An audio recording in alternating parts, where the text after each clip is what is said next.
Yes. I'm Mark Seifter. And I'm Linda Zayas Palmer. And this is Arcane Mark.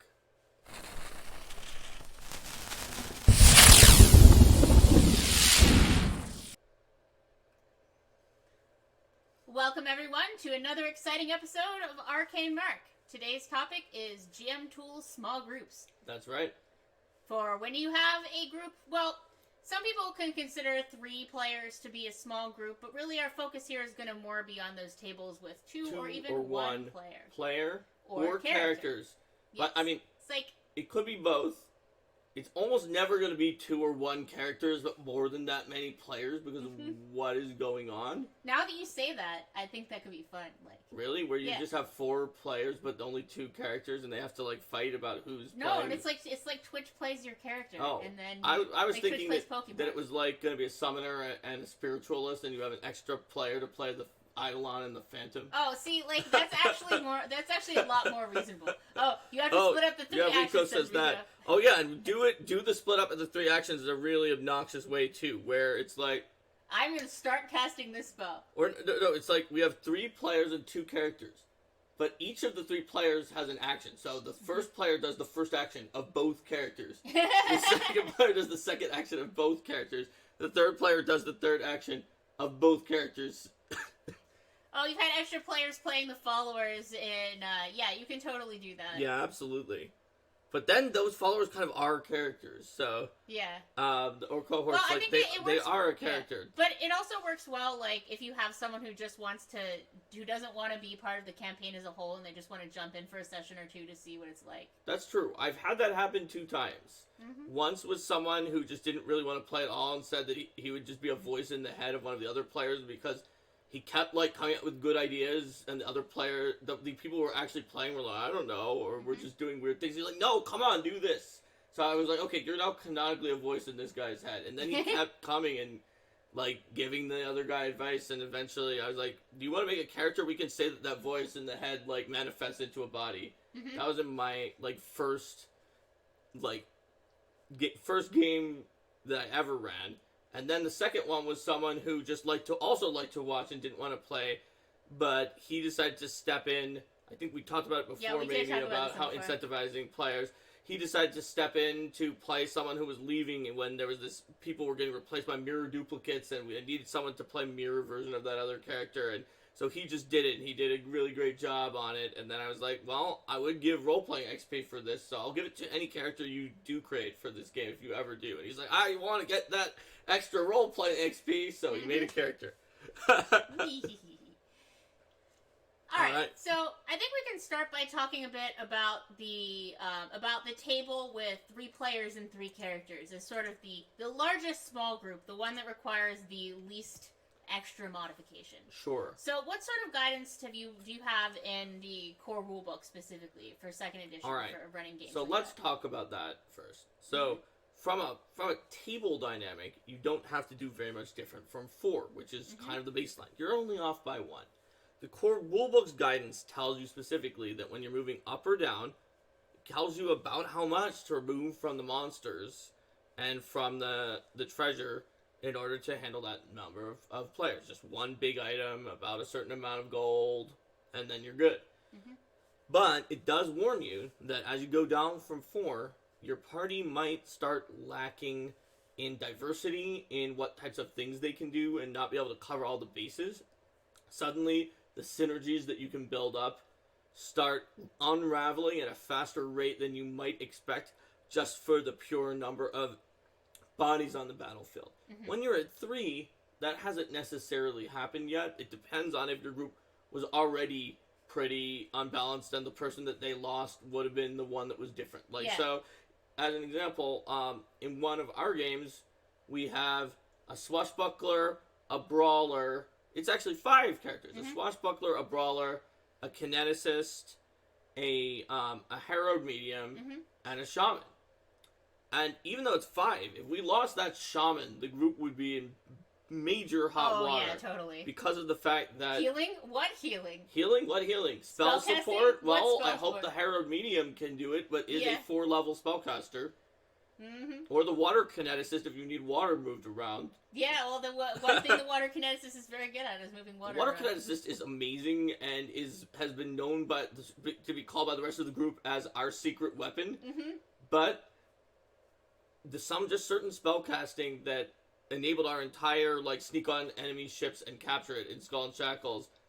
If we didn't have the shaman, that's it. So when you have a 3-person group, you're even more likely to miss that. Imagine the medium and the shaman weren't there. That's in first edition too. Flicker's giving an oddly specific example. If your 2 healers are killed by a swarm in the first round of combat, I wonder where that may have happened. Yeah, that's true. And when we if you guys haven't seen it yet, we played Sandstone Secret GM by Steven on his Roll for Combat podcast, so please do check that out if you haven't seen it yet. Although Steven helped us find out the fact that Centipede Swarm, unlike some of the other swarms, does not have a clause that says if you make the reflex save and take half damage, you avoid the poison, even though all the other poisoning swarms do. So, thanks for helping us find that, Steven. That was... That was an interesting challenge. Yep. Let's see. It looks like Wraith the Oblivion is built around the storyteller playing the player's shadows. That's really interesting. For choosing that most. That's really interesting, Risky. But certainly... there are ways that you can have more players than the number of PCs, but usually they at least have some kind of character that they're playing. So I did want to say about with the 3? About the 3, yeah. I mean, that's what we were saying about the lack of versatility. That's really why we haven't explored in society play the idea of having only 3 characters at the table, why we have that other pregen to fill it out, because we already know that in society play that you... And in many cases, are going to be playing with people who did not coordinate what characters they were going to bring that day. So you kind of really rely on... Kyra. Okay, yes. All the pre-generated Kyras.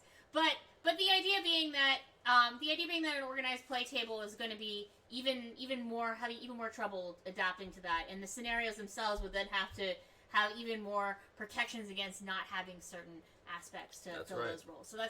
So even though we could hypothetically do that, and we certainly have the scaling up for more players, that's why in the organized play environment we don't really have that. But I think really what this comes down to is that the smaller your group, particularly when it comes to the smaller the group, the more you're going to want to, as the GM, tailor the experience both to the players and to the characters. Right. And we've talked about how 3 this people, is divided, you don't need to tailor it to the players quite the same way as you do when you go down even lower than that. Because 3 and 4 are pretty close when it comes to spotlight time for the players, if you're doing an even divide. Mm-hmm.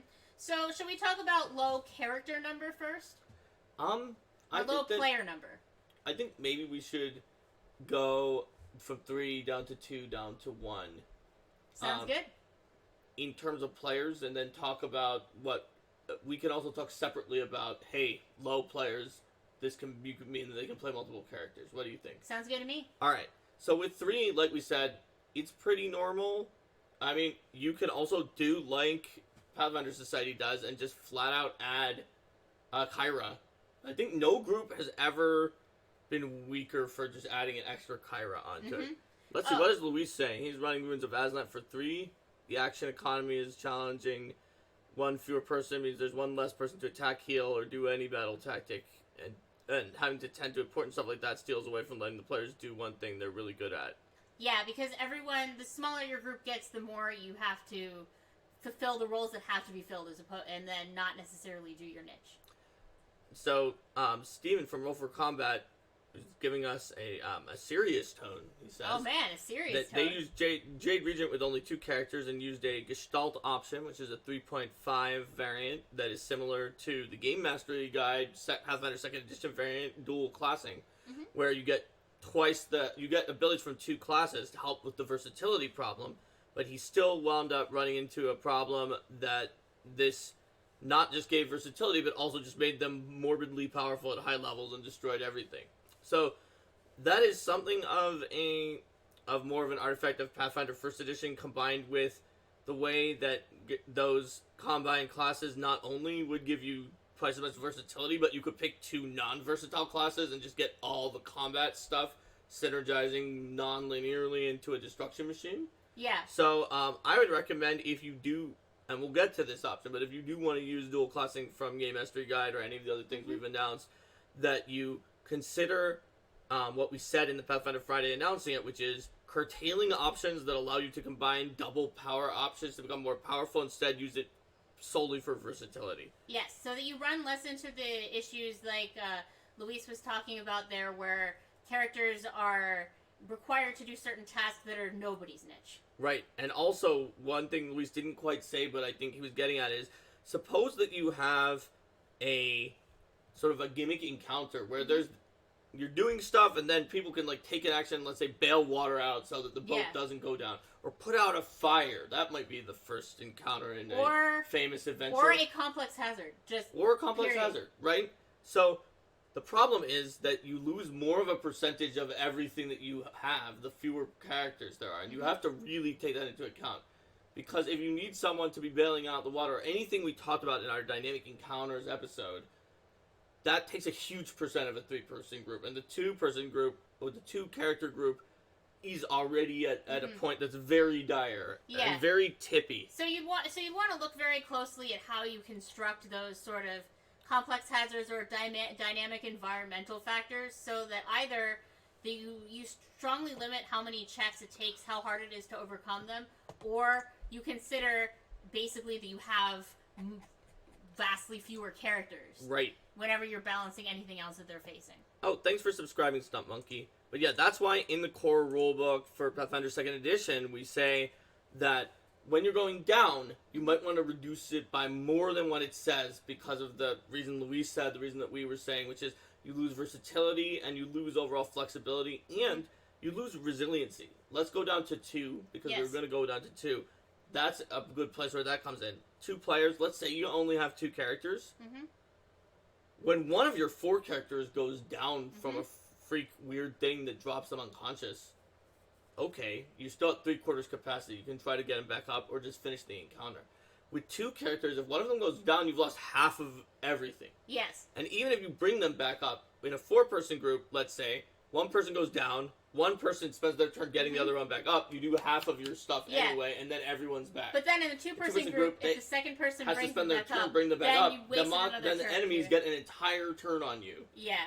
And that's the good case. So if you're going to be doing a game that only has 2 characters, you really have to strongly consider what happens when one of them goes down. Do you want to have, for example, easier rules for getting back up again after you've been knocked down? Sure. Do you want to give, or I can see in 2nd edition giving them a lot more hero points so that they have a lot more ability to get around whenever things go wrong. Allow hero points to give them 1 hit point with a heroic recovery instead of 0, for example, so they can wake up. Give them NPC allies who may be able to come in and assist them if things go wrong. And now, I mean, you wouldn't want to have it be a situation where players feel like the NPC is just going to solve everything for them if they don't. But you can totally have a situation where the NPC is around to salvage the situation. The result isn't going to certainly be as good as the PCs that actually succeeded themselves, but they're not going to be as stuck with their extra vulnerability to TPKs and other issues like that. Thanks for donating a sub, Elf Turo. Yeah, and you could do, for example, a hero point spend in a low player game that's like heroic/stand, where instead of even dropping, so you don't drop your weapon and fall prone, you remain at 1 hit point by spending all your hero points, or maybe even spending 1 hero point. Whatever, it's a 2-person game. By changing the way that you use hero points entirely, you might be able to make a lot of difference in that regard. Plus, you've lost versatility, as we said before. And of course, like, you're fighting weaker things. In a 2-person game, the big, bad, scariest boss thing that you could possibly fight is only 1 level higher than you. Yeah. That is the most powerful solo monster. And by the time you get down to 2 players, you're really looking at a game that's tailored toward the interests of those players and tailored toward the strengths of their characters. So you can have a team that works well together in that they are still capable of handling a relatively broad range of things because they're built to be synergistic. One and then the other can handle certain things. Or you can have a team that have similar strengths and that's just what they do. Right. They are 2 rogues, they're a team of thieves. They're all just going to sneak in. Yeah.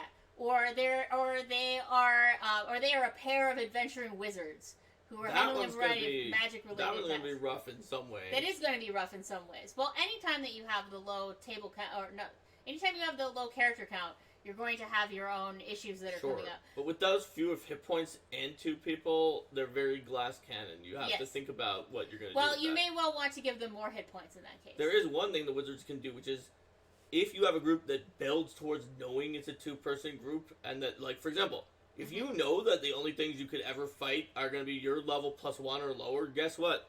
Incapacitation. Yep. Incapacitation effects. Or even just, like, that feat that lets you make things lower level than you run away with Intimidate. Mm-hmm. And just, like, in that game, 95% of the things you're fighting will run away with Intimidate. And you'll make the check because they're lower level than you. So you could have one of the 2 people just spend 3 actions sending away 3 things each fight. And it actually, if they build towards knowing that the way the encounters change, they actually might be stronger. But only in a weird way that the game is sort of morphing towards this lower group and changing the effects of certain things that are gated based on the level of your opponent. Yeah.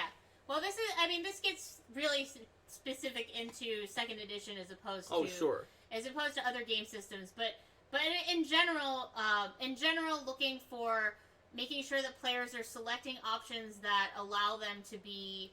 That the GM and players are working together so that the players are selecting options that allow them to be effective at the type of game that the GM is running, and that the GM is running a game that caters to the specific interests of those players because they have few players. Sure. So once you've gotten to 2 or lower, you can even do this with 3 if you want.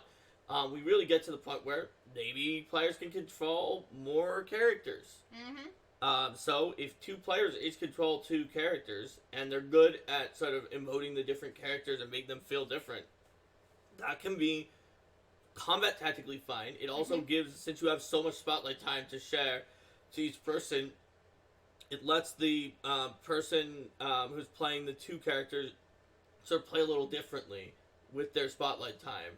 So that they could play character, for instance, one who's like extremely extroverted and always social, and another one that's quiet and doesn't talk very much, or certain things that you actually almost can't play if you don't have 2 characters, because it's like, if you want to play the character who is super introverted, never talks very much, doesn't offer that much, and is just sort of secretly following the party and helping them. Yeah. If that's your only character, there's gonna be a lot of problems. But if it's one of your 2 characters, suddenly you have some possibilities. Where it doesn't cause you to, like, never talk to anybody or have, like, on-screen time, and it's more okay. Or you can do shticks with the 2 characters. I've had 2 characters who were brother and sister and really disagreed about theology. The aforementioned shaman and swashbuckler. Yes. And also the appropriate level of risk. Yes. Well, that's part of theology, though. It is. Rin believes that Besmara only favors us if we try to do completely risky, ridiculous things, and will give us tons of treasure, and otherwise she'll cast us aside and make us all fail. And Hector believes you're just getting very lucky, and we should do things more carefully. Oh my goodness. What are you doing, Ren? Yeah. Stop. So if you're going to be doing something where players are playing multiple characters, certainly that's a way to go about it, where you can have the one character who's a lot more quiet so that the player can focus their attention on one of them. And that actually, it's just a good way to get it started out if players aren't as comfortable with the I don't necessarily want to talk to myself, because playing 2 characters, just like GMing, involves having conversations with yourself. Some people like it. Sheppy said that Sheppy plays an old wizard and a fiery dwarf fighter at the same time, talking. Oh. I mean, I love talking to myself and having different characters who are interacting with each other and disagreeing with each other and thinking about their philosophies and how they may be able to shape and interact and affect each other. That's why my swashbuckler and shaman... The shaman also has his spirit animal, who is quite the character and possibly considered by the GM the best character in the party. Well, and then you also have the brawler, so you have 4 characters in that game. Well, no, 5 also characters Farusa. Because, Farusa does... She's a Crow Capuchin, doesn't mean she can't do things, she just can't talk. Yes. So you really have 5 characters in that game. There you go. But that's an example of a 1-player game. That's true. Do we have more things we want to say about two-player games? I think that not, but I want to bring back up in this context the idea of using dual classing for the Game Mastery Guide mentioned on Paizo Friday is good for small groups. And guess what?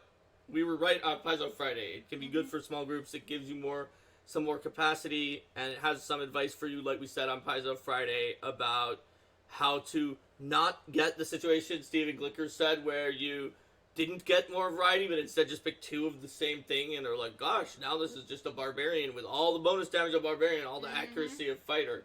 So, you can definitely use that option if you don't want to have more characters. It won't handle the problem of action economy loss when you go down, so you could mix it in with some kind of hero point change, or depending on, and that's in 2nd edition Pathfinder, there's all sorts of ways you can do this in whatever your game is to come up with a way. Basically, more durability when the action goes down, more versatility to handle the lack of characters being that would normally be different to fill different roles. And if you have a game system where there aren't really roles to fill, that's more point-based and everyone can do everything, you can give them more points, and that'll fill a similar situation. All right. So I think that all being said, we can move down to what if you only have one player and the GM? So we do this all the time, and we have done a lot of different varieties of this. So since we've been talking about the sort of Skull and Shackles variety of it, this is a more common way that we go about it. Let's talk about this one first. Okay. So this is the variety where the player has multiple characters, and there's also one or more GMPCs. Yes. That are there to provide additional support by filling out roles in the party, and to provide someone else for the player to talk to who is regularly there, so that the player has that greater sense of interaction and is part of a team that involves the GM's characters in that sense. And you can absolutely do this with 2 players. In fact, when we were talking about 3 players, that Kyra bot is the GMPC that fills in. You can do it with any number, but with 2 players, especially if you're gonna fill up with 2 players, you might fill up to 4, and you don't want half the party to be the GM. What Linda and I usually do is something like party of 3 with 2 PCs and 1 GM PC, or we like a lot party of 5 with 3 PCs and 2 GM PCs. Yeah. And when we do that, then we look carefully at what sort of roles are being fulfilled. So it's always the case that the leader character, the one who takes the most initiative, the one who's most charismatic, and the one who at the end of the day is going to be making the decision if there's a disagreement, is on the PC side, not the GM side. I mean, How many characters did we have in Shattered Star? There's Cordelia. Yeah, Cordelia. And there was Aria Road. Memory of Dreams. Lucia. And then those were my 3, and then you had 2. You had Lucia and or was it only Lucia? May have only played Lucia then. Maybe we had 4. It was 3 and 1 player in GM. And then I wound up taking 2 of my other PFS characters as cohorts. Yeah. With leadership, just for fun. So that the maximum number of characters could show up. Yeah. So Elftro has an idea. Paizo Friday Dual Coliseum. Duos of Paizo players with 2 random classes each fighting random monsters. For the dual classes. Haha. Someplace, Peyton is either like excited or like, uh-oh, there's another Coliseum. Someone talk about out there. I'll bring it up and we'll see what happens.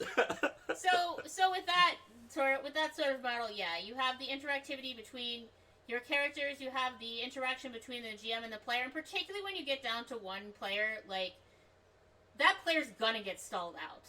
And they're going to need to be able to have conversations that are not the GM telling them what to do, but are the GM and the player working together to figure out where the player wants things to go. And it's something that you need to work out individually with the GM and the player. It's like, how big of a role does the GM take in suggesting possible ways to go at using the NPCs? Because the NPCs, they're not, you don't want to have an NPC who's just a mouthpiece of the GM who always says accurate information and tells you what to do, and if you listen to them, then the things are going to go right. You win. Like, you have NPCs who have their own different perspectives and motives, and then the player can decide who does their character trust in what circumstances, who does their character want to follow, who does the character want to ally with, and then yes, it may be the case that some of these NPCs become better informed about what the PC might want, but that's also because the PC and the player have chosen which NPCs they want to align themselves with more. There's that, yes. I would say that certainly, even if it's not even about advice, just in terms of thinking about what they're doing, that I'm probably way above average on being able to have arguments between my PCs that they eventually work themselves out, but even then, they like bringing it up with the NPCs, even if it's not like we need advice, but more like Hector and Rin can't decide on these two things, and they're at loggerheads. Yeah. And they want all the other theoretically PCs, even though two of them are GM PCs, to help decide which one to do. Yeah, and one-on-one games in particular have a lot more role for out-of-character conversation to make sure that GM and player are shaping things in the direction that they want things to go. Mm-hmm. Because then if you're stuck and you're like, well, I want my PCs to agree, I want my characters to agree to do this thing, but I don't know why this character would back down. Then the GM can help create a situation where that character. I mean, you can do that in any game. You can. It's a reasonable thing where you maybe we should do a topic on like mediation when people are disagree. But like, even if you have 6 players, if you ever are playing and you're just like, wow, my character really, really wouldn't do this, but you could just like put up your hand and be like, listen, I really want to go along with all of this thing, but I'm having trouble seeing how my character would back down here. Can anyone give me some advice? Yes. You absolutely can do that. It's a great tool if you're having trouble, rather than just either backing down and feeling like you betrayed the character's vision just to go along with the group, or just entrenching and stopping everyone from doing the thing because even though you wanted to do the thing too, you thought your character would do the other thing. And another thing too, when you have just that one person and then they're bouncing things off the GM and things like that, but the one player still has a lot more of the onus on them to come up with what they want to do and how they want to phrase things and things like that. So I know that when we do games, we're playing a game now where I have one character. So we have a lot more conversations about what's going on with that character, and sometimes I'll say something and I'll be like, wait, no, that didn't come out right. And then I'll go back and I'll rewind. And so I'm a lot more likely to do that in that sort of setting. So we've worked out what do we want to do in terms of like, hey, is this working out too? Like, there's certainly been cases where I've had my character say something and it conflicts with like what I had stated before, the direction that I want them to go for. And then Mark sort of reminds me like, it's like, oh, did you change what you were going for here, or things like that? Because sometimes, especially because like it's late, I'm tired, and it's like, and I'm like, oh wait, no, crud, she wouldn't say that. Never mind, let's go back and rewind that to make sure that I'm not getting myself into territory where my character is doing something that I didn't necessarily want them to do because I just brain farted. Because it's a lot harder to recover from because when one PC out of 4 is the one who is like, oh, oops, okay, haha. But whenever it's the one character that's driving the entire story that has that issue, then it can be a lot harder to get back on track. So Joe has a question for, what if you're in a small group and the GM is playing GM PCs, or you're even in a larger group and somebody's replaying because of using PFS replays, or just maybe they played the first adventure in Adventure Path, loved it, their group died, and they've joined a new group, and they want to play again, but they've played the whole first adventure.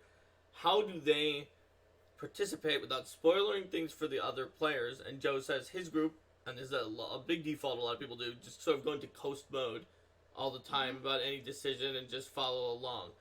I would say it depends on your group, what you want to do, and how it works best. Coast mode sometimes can actually wind up causing issues for certain groups. It seems like it's the thing that's the least obtrusive, but I remember like reading a review for a scenario where someone was like, there was someone who was just coasting along, and then I later found out it was the scenario author. And by the way, going out of this review, I would love to have a scenario author at my table when I was a fan. I read this when I was a fan, and they were like, of course they had coast because of that. Oh my goodness, it wasn't as fun because of this person coasting. If they were just going to coast because there's a scenario out there, they shouldn't have been there, said the review. And I don't agree with that at all. And I might be guilty of not coasting too much sometimes, but what I do is I use my same GM brain that has to be able to react for NPCs that already know some of the stuff that's going on without, and do it fairly.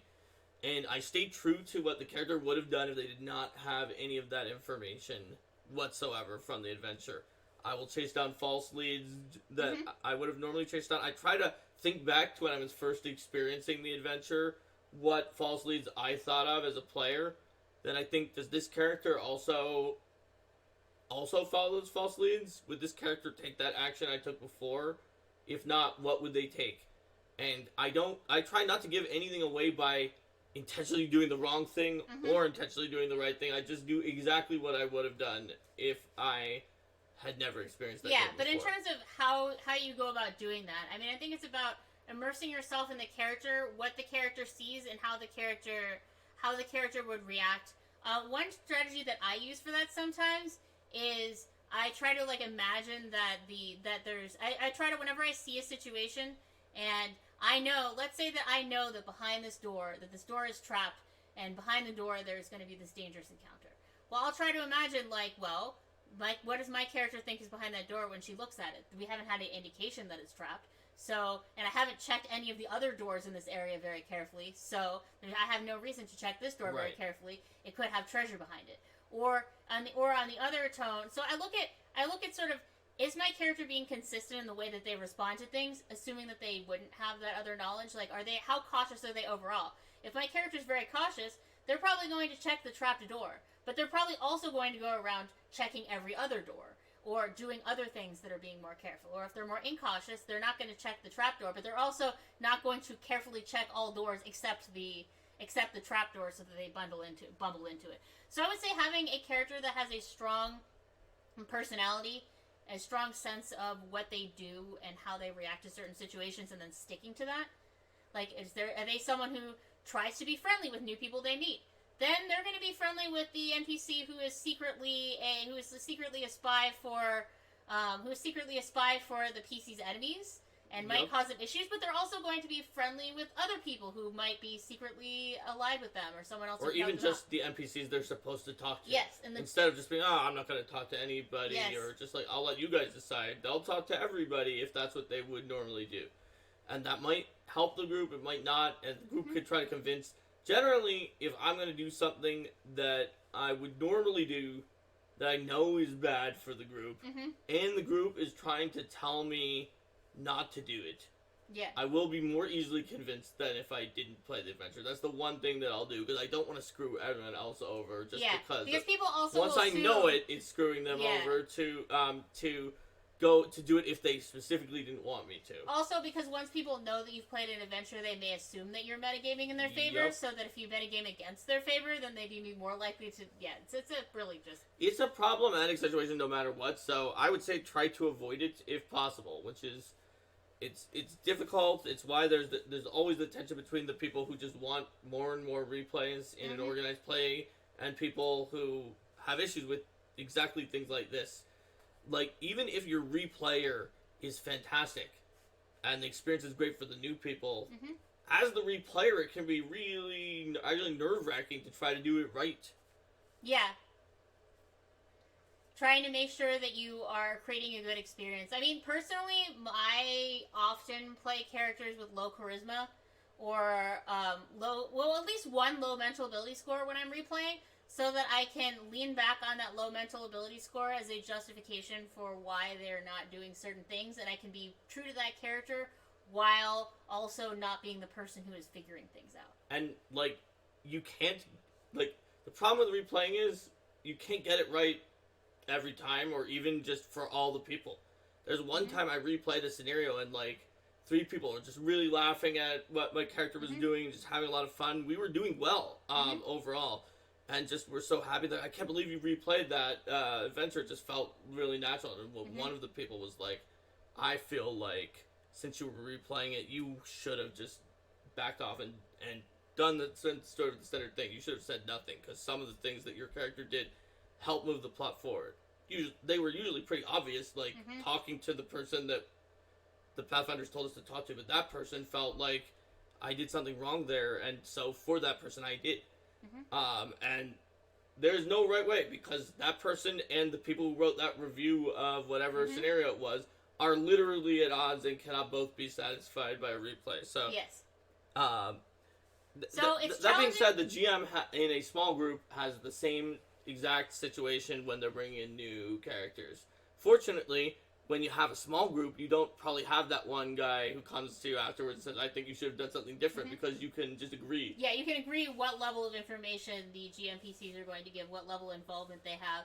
I mean, I see them more often as facilitators of the things that the PCs want to do, while also not being completely people who agree with them all the time. So they'll challenge them, they will help them come up with interesting things to do, they will be characters that support the fun. I mean, they're there to support the fun of the players. Sure. Ultimately. And I know that generally it's thought of as like an NPC that follows the group, which is not always the same as a GMPC, by the way. Is like bad news no matter what. It's strongly a stereotype, but it depends on what you do. If it is supposed to be your PC and it's a power trip and you're just better than the other people, that's a serious issue. But in the games I played, even starting from pretty early games, I built up a use of a different kind of character for that. Like, for example, a scholar who is like literally they can fight, but for like 1d6 minus 2 damage, and that's it. And has no other combat abilities, but helps provide adventure backgrounds about what the adventure is in a group that didn't have a lot of knowledge skills, and that they weren't going to get it otherwise. Obviously, you wouldn't play that scholar character who knows everything if, like, there's an investigator in the group. But it was, like, a group of knights, and the PCs are all the knights, and, like, a ranger and a barbarian bard, and they're all this mixed group. And then this non-combatant scholar lady that they found is just following them around and just offering perspective every once in a while.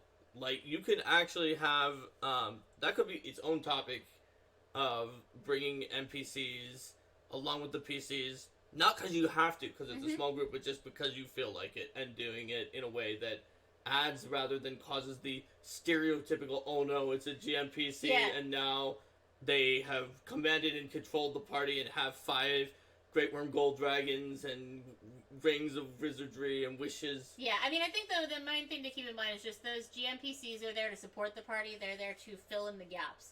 So just like if you had the scholar comes into the group of knights that didn't really have knowledges, you can have a knight come into the group of all wizards who say need a tank or someone who can go into the front lines and absorb damage. In PF2, bring a champion for that. Yes. Ooh, man. Rico says bards are our go-to for bumping up a character's capability without stealing focus. Yeah, well, I said I was running Cradle of Night. Ayana.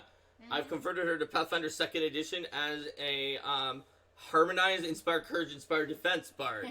That means I know my 3 actions pretty much every turn. It is Inspire Courage, Harmonize, Inspire Defense. But you know what? She's multiple levels lower than the PCs in the adventure, and she could just do that over and over again and give everyone +1 to hit, damage, saves, AC, and like resist 2 against physical damage. So that's helping. No one is complaining. That's definitely helping out. And she's also someone who has knowledge of the local area, so if our party didn't have a bunch of elves who constantly decided that they had lore, it's something... Oh yeah, I have lore of that exact city that we're in. We would have needed that. With your 3 elves. Well, to be honest, she's sort of an example of that NPC who knows too much exactly what the right thing to do is at each stage, because if you just ask her what to do, she does literally tell you the next thing that's in the adventure path, but... she can provide useful context, and in PF1 there was not like an elf feat that let you just take Liru Drada lore. Yes. Yep, absolutely. Alright, who's taking which obscure lore today for the purpose of this? We have Caligny lore, Liru Drada lore, and the Forsaken, the rare deities that nobody's ever heard of lore. Oh boy. Yeah. But, bards, as you said, Rika, are great for that. Anything support helps out in small groups. Let's talk a little bit more about, to circle back to 1 player. Even more than 2 player, you need to know what their focus is, that they want is. And let's talk about 1 player, 1 character. You talked about a very small amount. You could have games that are just legitimately, hey Alex, welcome.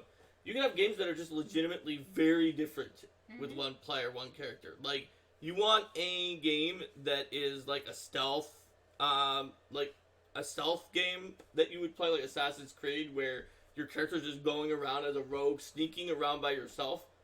Well, group games are not great for that because everyone else has to sit around while you're doing that. But in a solo game, you absolutely could do that. And since in a solo game, the GM is literally the hardest encounter is still lower level than you. Mm-hmm.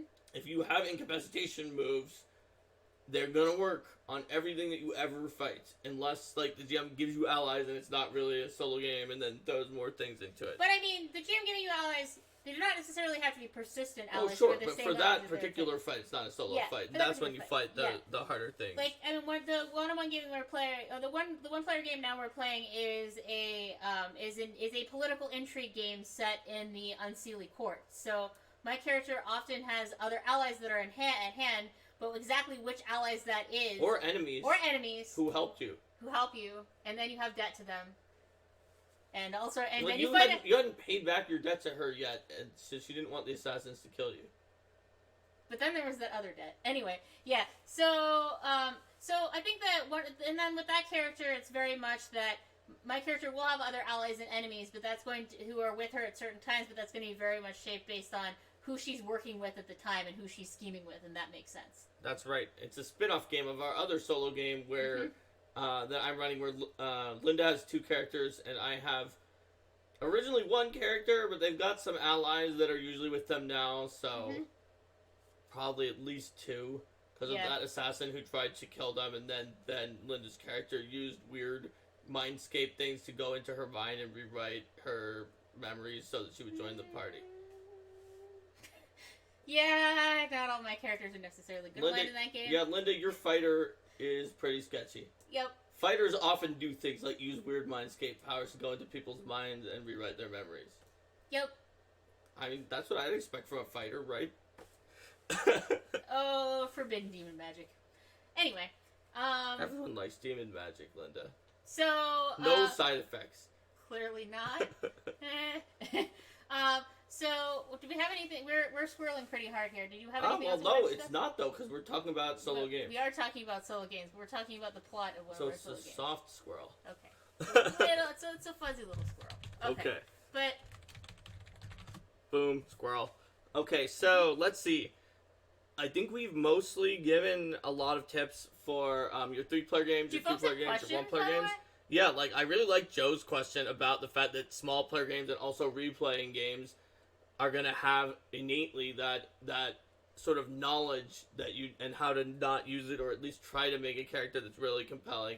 I have to say that I hope that my portrayal of people when I'm replaying Pathfinder Society is strong, and if it is, it's because of these solo games where I'm playing other PCs that I get a lot of practice playing characters who are able to participate and not just backseat in decisions, but are also not like still in the spotlight from actually the character. And I'd say that when you're playing those NPCs, it's important to start with that core concept of what the NPC wants and have them stick to what their desires are, what their goals are, but also to allow that NPC's desires, goals, and personality to evolve by virtue of what they interact with, and also allowing them to potentially be shaped by what the PCs do and what the PCs go for. Absolutely. So they're not not having them have a strong core, but then also be able to evolve, just like a PC. Sure. And flexibility that will allow the players to see the impact they have in the world, sort of on the impact that they have on the NPC.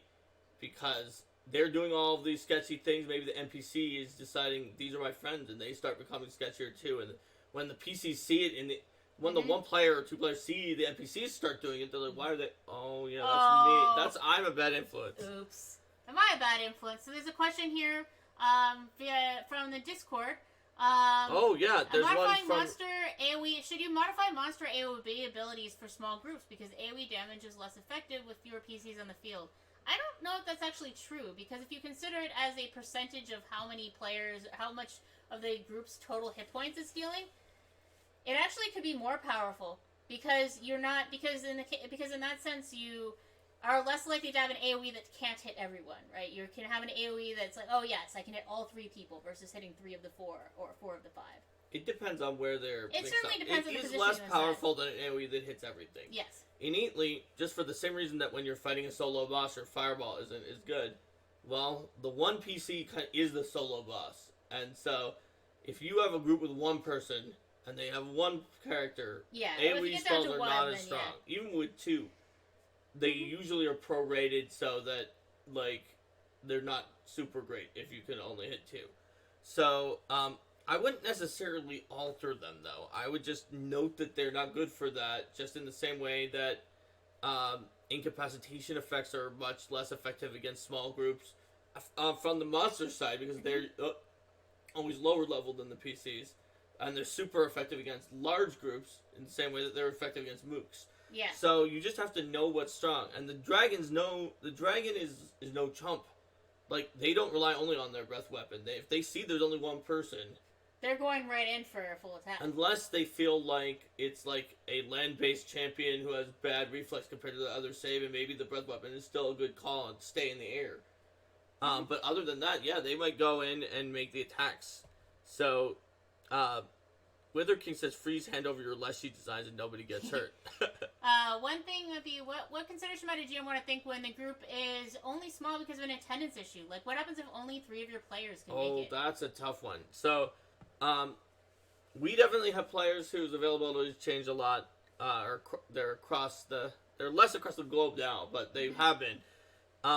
We typically try to use quorum and just call off the game if it's too many. Like, we call off our games now if there's only 3. Get more freelance or other work done so we can be sure to play when more people are available. Yeah. But basically what I like to do if the attendance causes there to be an unusual number of players is adjust on the fly using the character adjustments and try to have a quorum set that it never goes below 4 and we just don't run. It can be particularly tricky if you don't have a quorum and you're going down to 3 or 2 where you would normally need to change the way hero points work or other things like that. Especially if the PCs are not just trying something new, they're already in the middle of doing something, and so you've already set the difficulty of an area that they're continuing to explore. And then there's also the question of how do you handle the characters of players who are not there? To what extent is it appropriate to play the character of someone who is not there? If there is a player who always has their character cast a particular spell in a particular way, do you have that? Do you let other players control their characters temporarily? What amount of risk is... Did the player send an email? We got one from the cleric player, more for the crown. He's like, I'm not there next time. I have these spells prepared. You can ask me for... I'll stay outside and help them with the ritual, keeping the blight away. Ask me for any of these buffs. Come back to me for any of these heals. Yeah.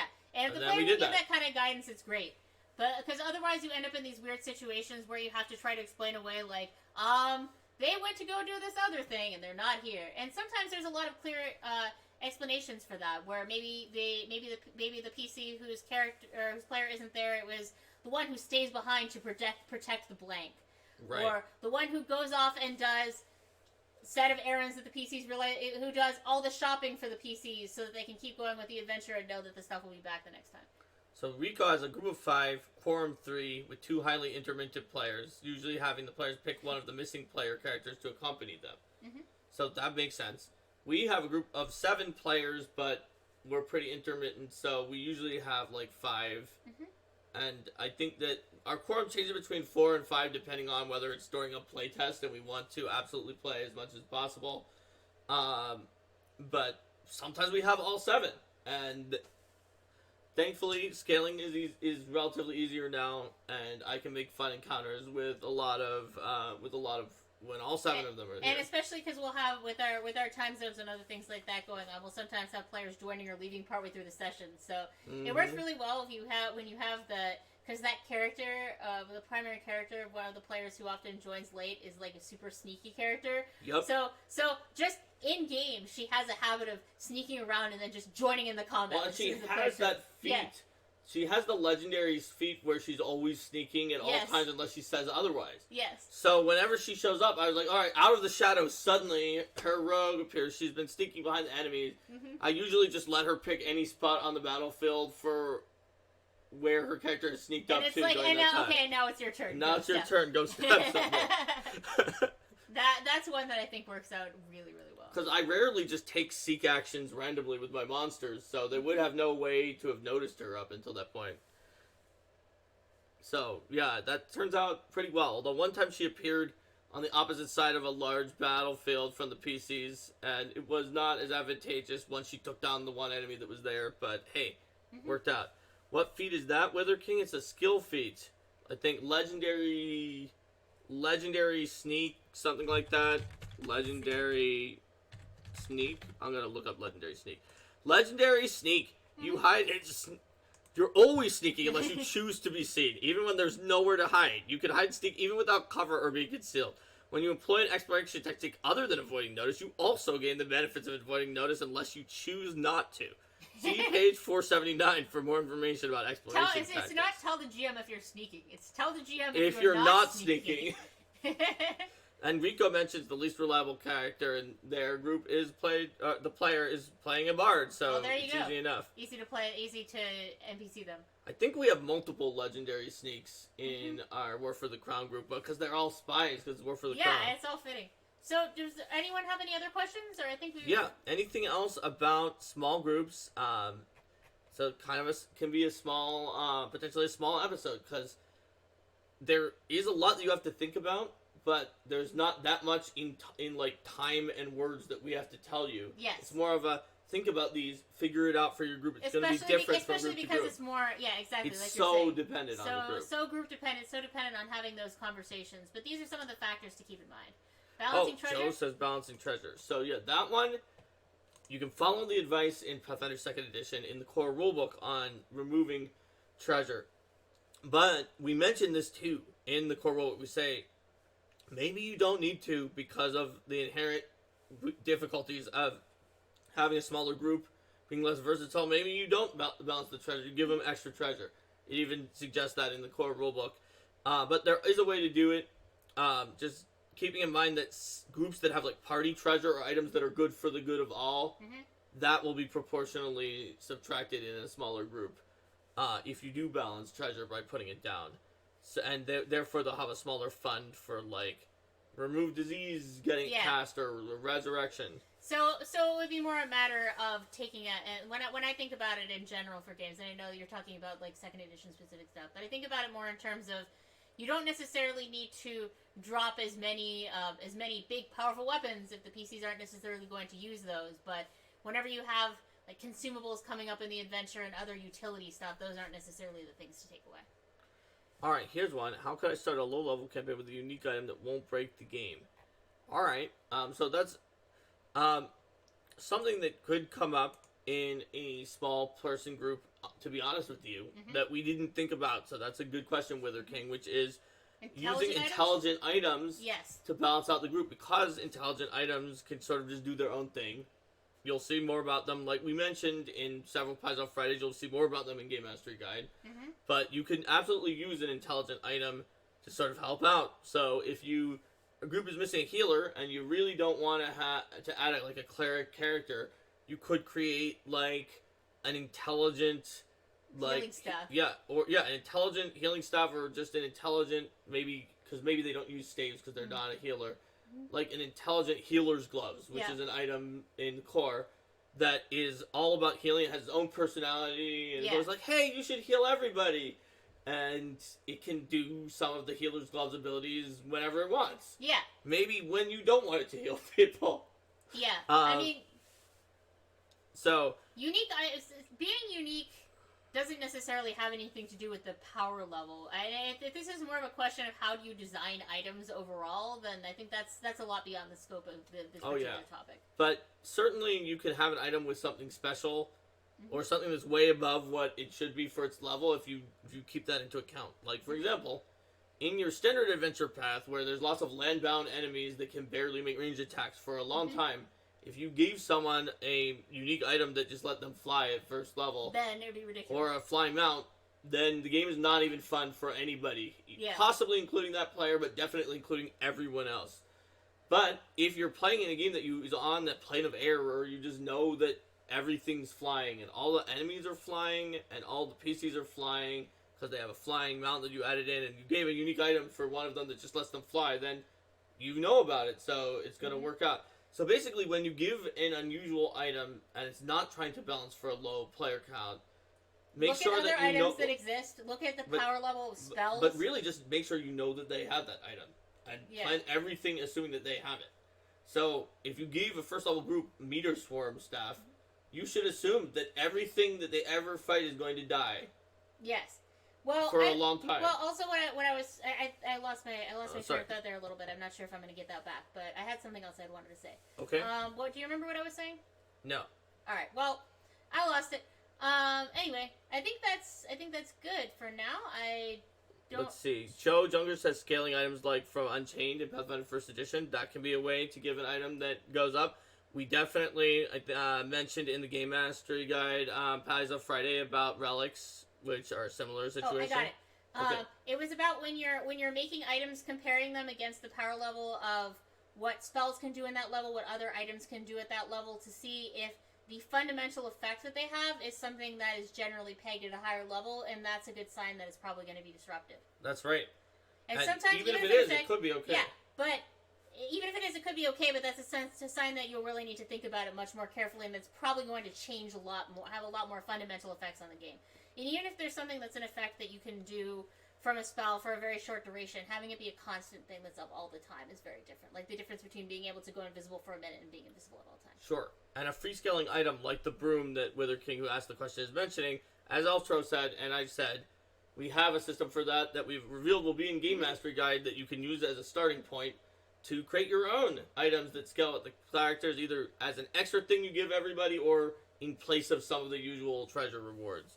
So there's a lot of exciting ways you can do that with smaller groups, or even if you don't have small groups. Okay. So it looks like we haven't built up any other questions during this time. So let's say goodbye to YouTube and then talk to Twitch for a little bit more about other stuff. So bye YouTube. See you next time. Bye.